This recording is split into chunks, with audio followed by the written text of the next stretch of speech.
Alright guys, we're going to do a video on the pack I switched to this year. I've been using the Outpaq by Packlite for about 2 years now, and I've outgrown it just a little bit. I started carrying a GoPro and external mics and things like that for the blog, so I've outgrown it a little bit, so I wanted something that was just a little bit bigger, but not so big that I crammed a bunch of stuff in it that I really didn't need for hunting.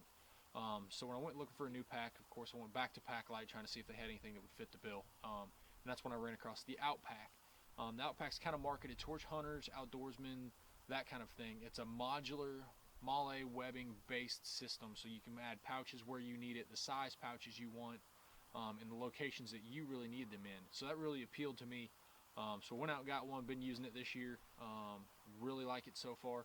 So what we're going to do is I'm going to pull all my gear off of it. I'm going to show you basically the features of it, what's new, what's different than the Outpaq, and we'll take a look at that. And then once I'm done with that, we'll put all my gear back in it. I'll show you what gear I carry, where I carry it, and why I carry it where I do.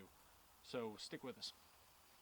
Alright, so we've got all the gear taken off this pouch, with the exception of a couple shot cord and kydex things I've made to retain some gear onto this. So just kind of try to ignore those, and we'll take a look at the pack and the features that the pack has. So at the very bottom here, we have some webbing that is sewn on here. There's 2 loops right here, and then there's an additional longer loop, and then at the very bottom, I don't know how well you can see it, there's 2 webbing tabs.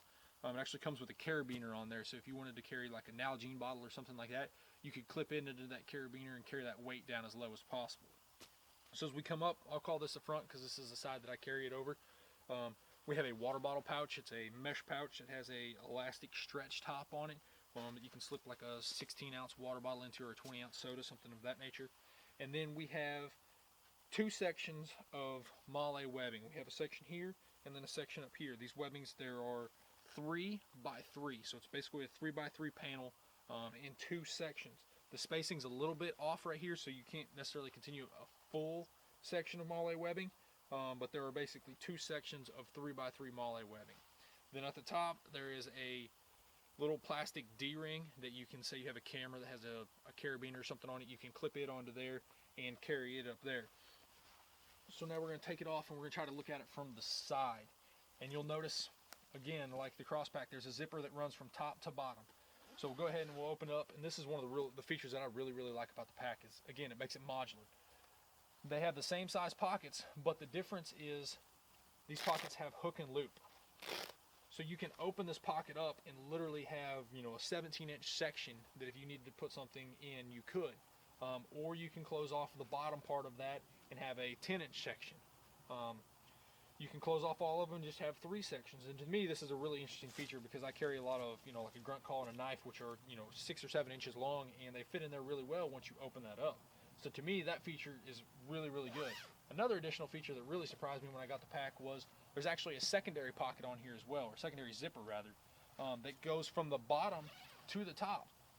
And this is where you see kind of the traditional Packlite pockets where they're stitched here and here, so it gives you 3 main pockets on here. These pockets are a little narrower this way than the main pocket that comes from top to bottom. It's probably only a ½ inch, so it's not that noticeable, but they are just a tad smaller. Really good. I mean, I wasn't expecting this. When I got it and realized that basically there is 6 pockets in the zipper pouch area. It was a pleasant surprise to me. I was really happy to see that. So now we'll kind of turn it inside out and let you see the back of this side. And again, it's very similar to the Outpaq in the nature. You have a ID pouch which has a Velcro top closure. You have a 2-sleeve pin pocket right here, and then you have another kind of a water bottle pocket down here. It's a mesh pocket with an elastic top on it. So now we'll flip it over and we'll take a look at the back part of it. So here's the back. Again, you'll see you have a plastic D at the top, and here you have 3 sections of MALE webbing that are 3 by 3 again. So you get an additional section of MALE webbing on the back. Well, I call it the back, it's just the way I carry it. You have an additional section on this side, but you don't have the water bottle pocket on the outside. You, again, will have one on the inside. So just like the other side, you have a zipper that comes from top to bottom that has the Velcro in it. So you'll notice it has hook and loop. And what I do is I carry a small section. This is an adhesive backed hook and loop, and this is the hook part of it. And what I'll do is I'll just stick it in here on this loop, and then that way when it closes, it can't Velcro it closed, because I carry a knife and a grunt call in here. So I don't want that pocket to close when I pull them out, because I don't want that noise when I'm in the woods. So I just put that in there, don't have any problems with it. And the pocket that comes from bottom to top, again, 3 pockets sewn closed or sewn in between them, so you don't have any gear falling down in between them. And then on the inside of this is the same. You have Velcro topped ID pouch. This one is a 3-holder pin pocket, and then you have another water bottle pouch at the bottom. So what we'll do now is I will put all my gear back in this, and we'll take a look at all the gear and where I carry my gear. Alright guys, now that we've went over the basic features of the pack, I've put all my gear back in, and I'm going to go over what gear I carry and where I carry it. So we'll start first with the quiver. I carry my quiver here. I carry it leaning forward. Doesn't matter to me if it's leaning forward or backwards. I like it leaning forward though. I can kind of control it a little better going through brush and things like that. It's detachable. It's the same bracket I used on the cross pack.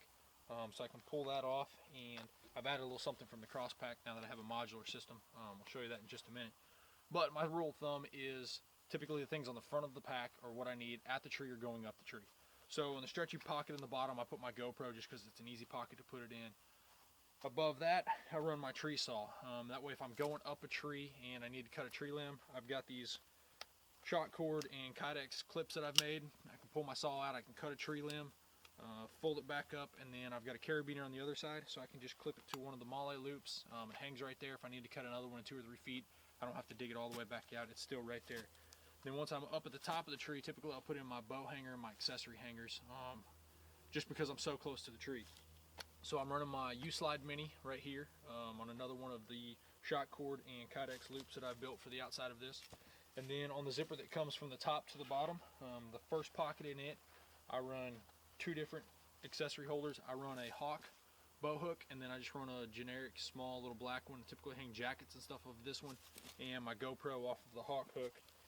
And then in the pocket below that, I run an Ameristep cup holder. I think this is actually an HME cup holder. Ameristep made them as well. And then I also run one of these odd shaped hooks. That's what I hang my pack off of once I get to the top. In the bottom pocket of that, I don't run anything just because it's right up against the GoPro, so I don't carry anything in that. But in the bottom pouch on the zipper that comes from the bottom to the top, I run a extra handheld release and an extra tab, just in case I was to lose mine on the way to the tree stand or something like that. I've always got a spare. It's always a good idea to carry an extra. You may drop it from the tree while you're up there or something of that nature. Next pocket up, I run a chem light. If you're blood trailing at night and you need to go get a light, get a friend, whatever, you can bust the chem light, hang it from a tree, put it on the ground. It'll lead you right back to where you need to go. Really good if you for whatever get lost, you can break it. Helps people find you. Just a good thing to carry. I carry at least one with me at all times.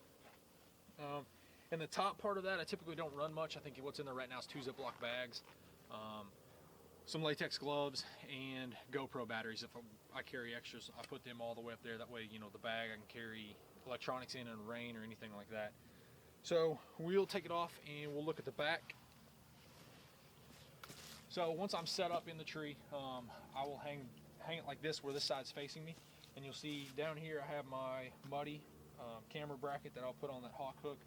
And then I have another quiver mount, so when I get to the tree, I can take my quiver off and I can put it up here like this, so it's facing me. It makes it easy to get secondary arrows. In the top zip down pocket, the top part of it, I run Leupold RX2 rangefinder. And then this is where I think the pockets on the Outpaq stand out from the cross pack is at the bottom down here. I run 2 of my longer objects. I run a True Talker grunt call and my knife, but this is where I have the male hook and loop stuck to it, so even when it closes, it won't Velcro close. It stays to where I can use both of those as one pocket. Get all this put back in here. Now in this bottom to top middle, I only carry one thing in it in the very bottom. That's a notepad and a pencil. I take a lot of notes when I'm in the tree, whether that's temperature, deer scene, changes I want to make to my setup, equipment I may need to buy, stuff like that. I can write it down when I'm in the tree, and I don't have to worry about trying to remember it later. Then on the very inside of the pack, typically the only thing I will run in there is I will carry my license, my hunter ID card, concealed carry permit, things of that nature. I'll run one of them in the Velcro ID pouch in here in the top, just so I have a copy of them with me. So you can see, you know, for me, the Outpaq works really, really well. It's modular. I can make it as big as I want, as small as I want. If I need to add gear, I can put another pouch on it. I can make another strap for it, and I can carry just about anything I need. So if you're looking for a small pack that you don't know just how big you need it just yet, I recommend taking a look at the Outpaq made by Packlight.